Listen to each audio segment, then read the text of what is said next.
Of us. How many have ever referred to these 7 principles when trying to describe to a coworker or a friend or family member what Unitarian Universalism is? More of us. How many of us can name the 6th principle? You'll notice I don't have my hand up either, because I cannot say for sure what the 6th principle says.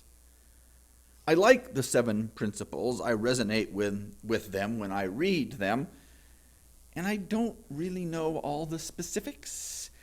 Before you condemn me as an inappropriate and failed UU minister, please allow me to tell you a little more of my story. My family moved around a lot.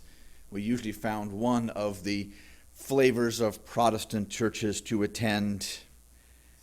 In late elementary school, I still believed strongly enough to take to heart the words of a vacation Bible school volunteer when they said that the phrase Jiminy Christmas was the same as taking the Lord's name in vain, was in fact blasphemy and therefore a sin.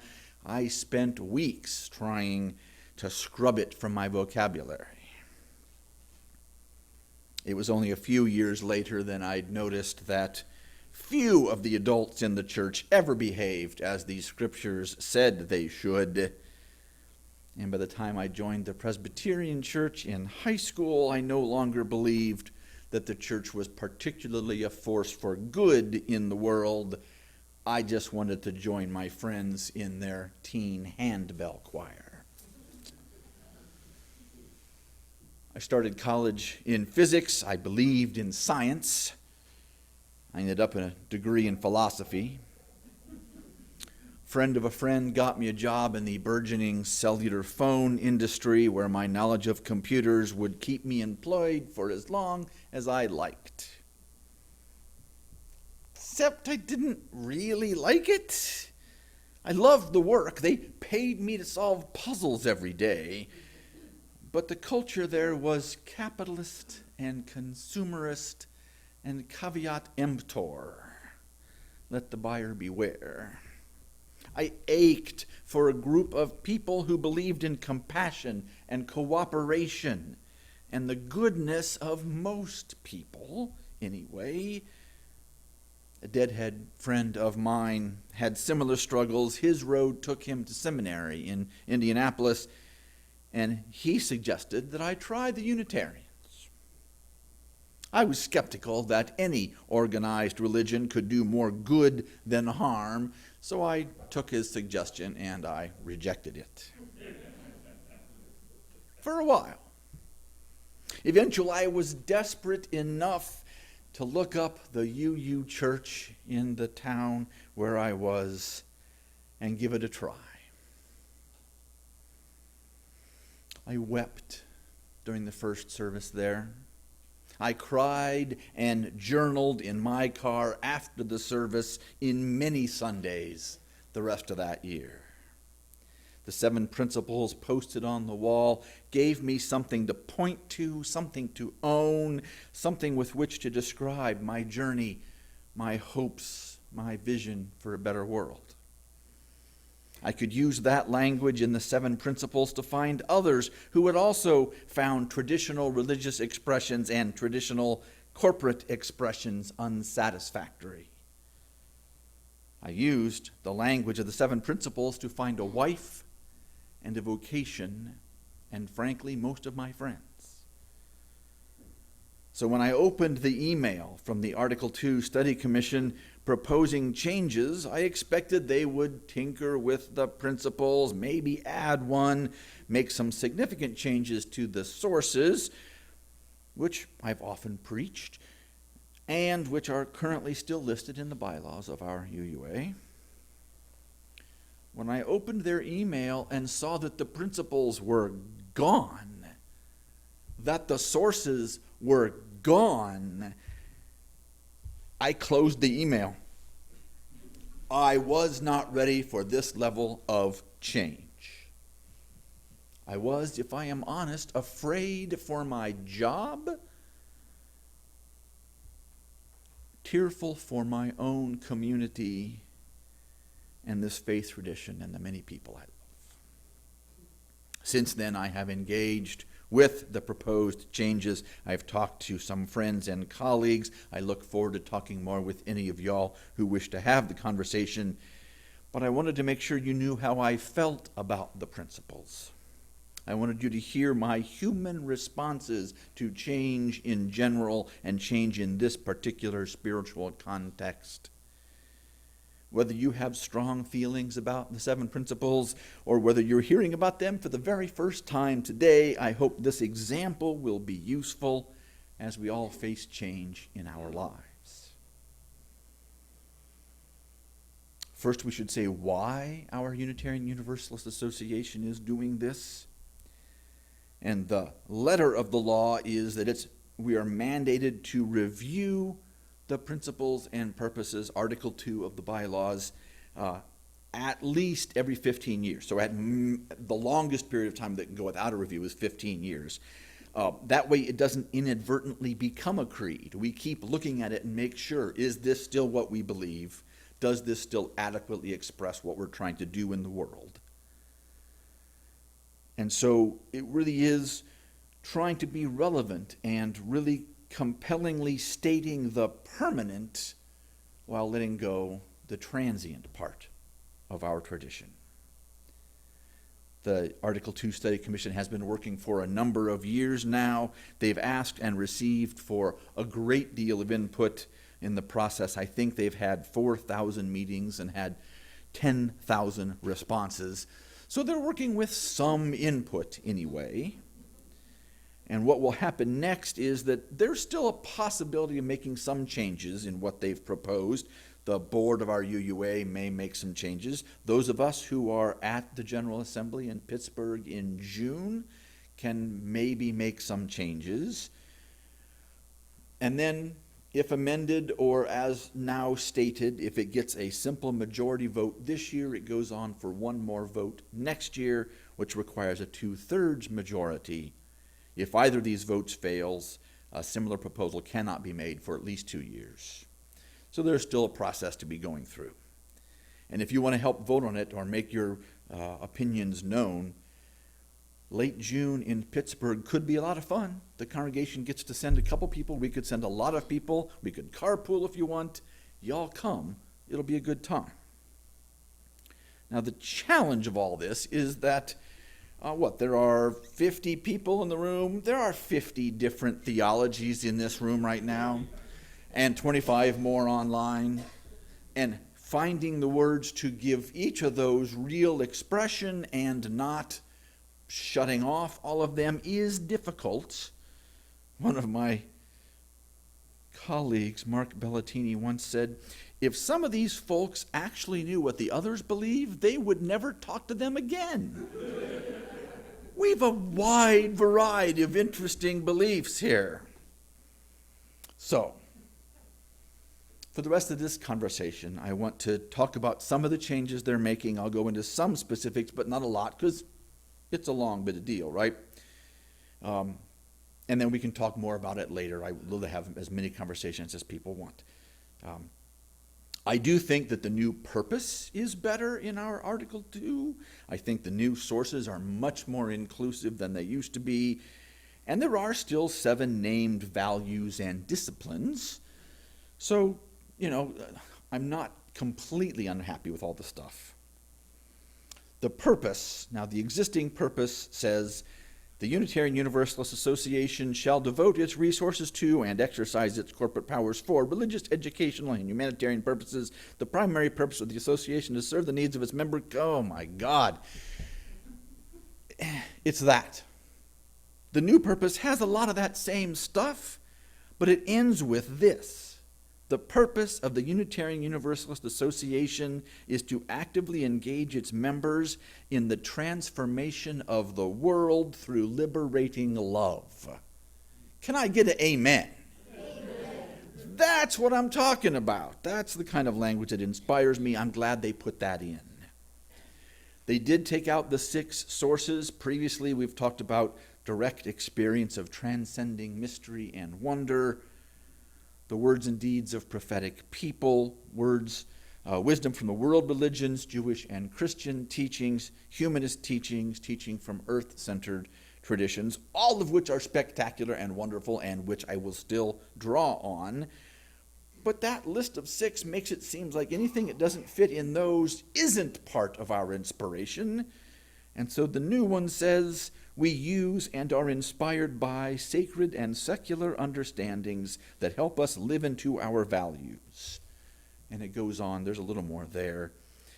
It feels much more inclusive to me, much less exclusive to me, and it has the word secular in there, so that those of us who are really secular humanists feel more engaged and involved in our inspirations. They're no longer sources, they're inspirations. So I kind of like that. And I got Ben Tovar's permission to say he had sent me an email about some of this stuff, and he wrote, I'm happy the sources are not there anymore, as they were quite biased toward Abrahamic traditions, Judaism, Islam, and Christianity.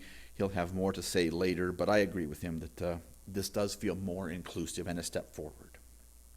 Now, the 7 shared values, those of you who have an order of service can look at the picture on the front, and that has the 7 values.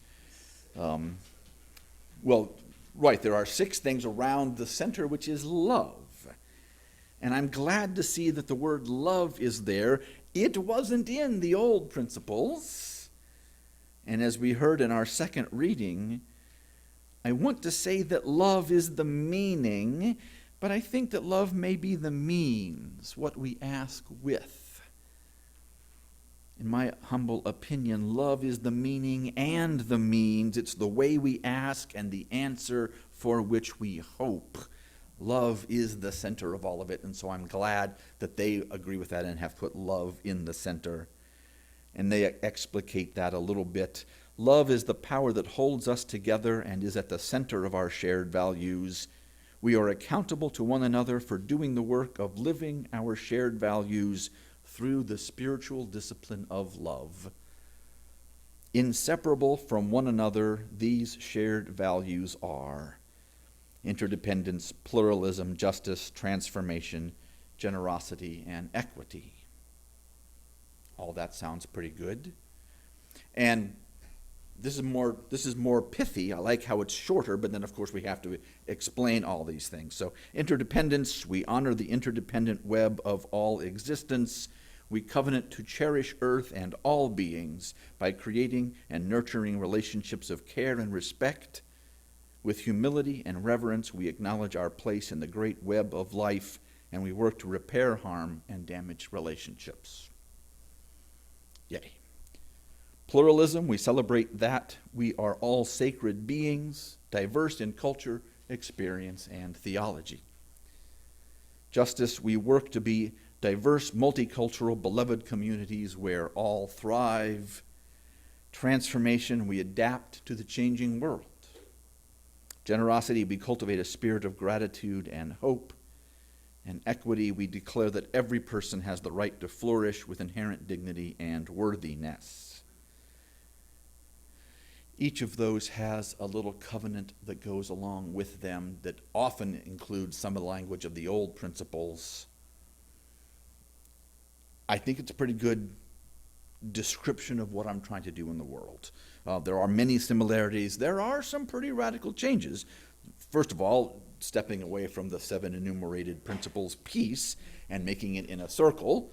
And they recognize there's going to be loss and grief. There are 2 generations at least of Unitarian Universalists who grew up loving and using the 7 principles.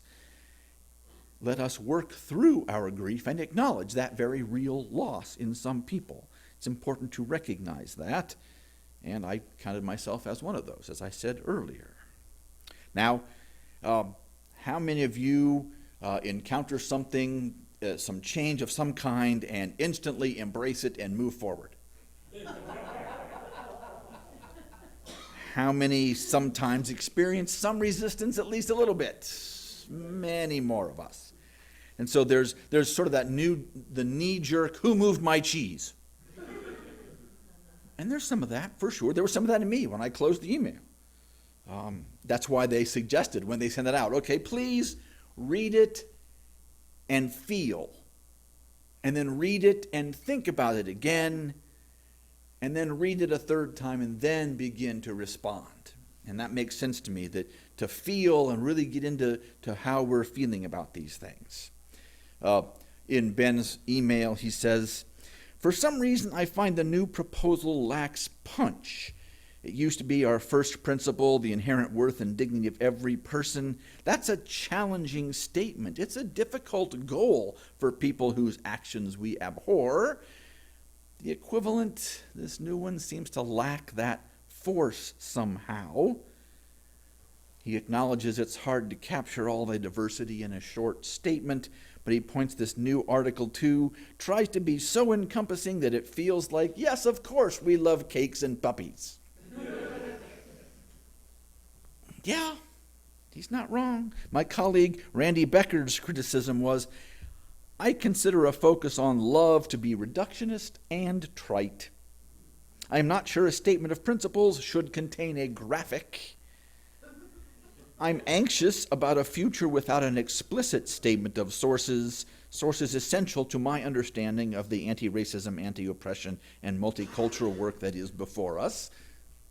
Again, fair. And then there are some reactionaries who are using this to advance their frankly racist and transphobic agenda. There's a group called Save Our Seven Principles who they seem uncomfortable with the direction that our Unitarian Universalist is moving, including and especially its anti-racism work. And here's an acceptable way to gather other people who are unhappy with the UUA and gather them into the fold and begin educating them and radicalizing them. I do love them. I find that they have inherent worth and dignity. And if you look around at this world and you think, wow, changing the seven principles is the thing you want to get mad about, okay, maybe there's more we can talk about. I think eventually most of us will come to at least live into, if not embrace, the new Article 2.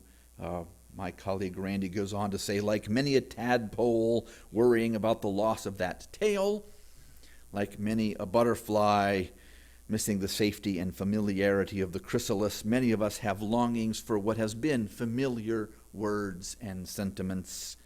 I, for one, do not wish to become a stillborn promise wrapped tightly in a chrysalis that will never open to its future of possibility.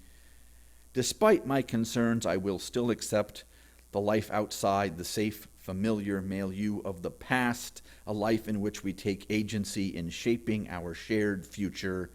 Such change is essential if our movement is to remain vital and relevant. And I resonate with a lot of what he says there. Now, my more specific take, I really love that pluralism and transformation are there in a very, of the seven words they're talking about, that pluralism and transformation are there. I think that's vital to what we're doing in the world. It's vital to what the 21st century needs, and I'm glad to see that. I agree with Ben. I want to be challenged by these principles, and I want to be supported by them. I want to find rigor and compassion and resource there.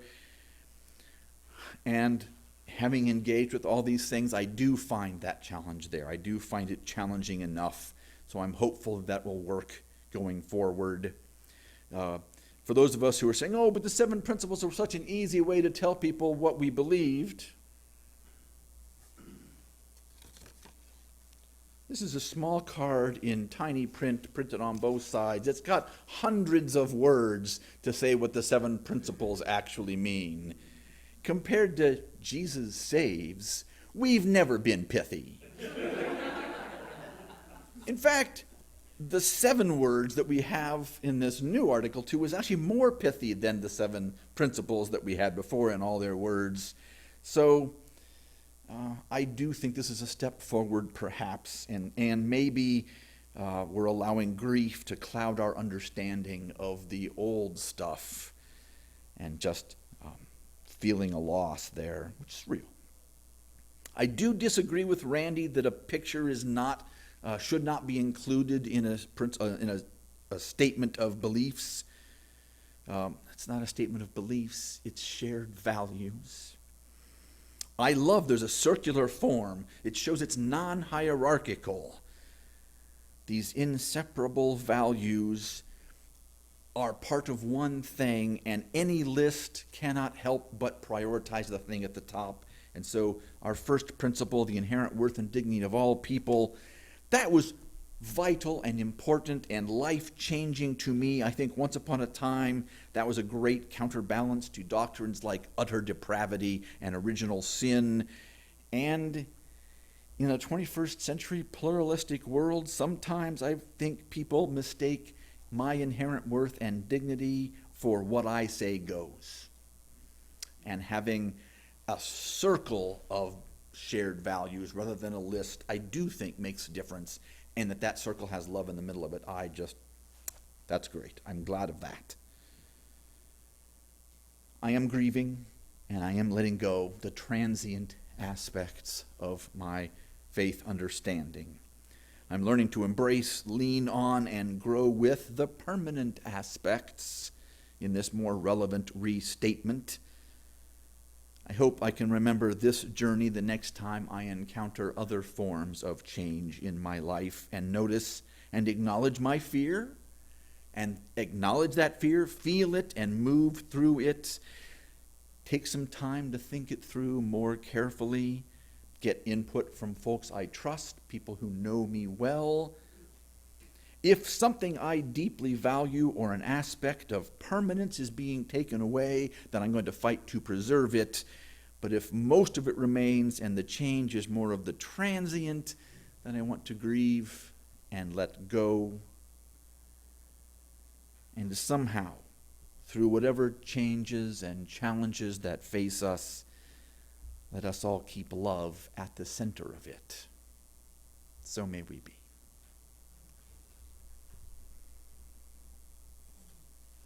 Printing these cool little cards.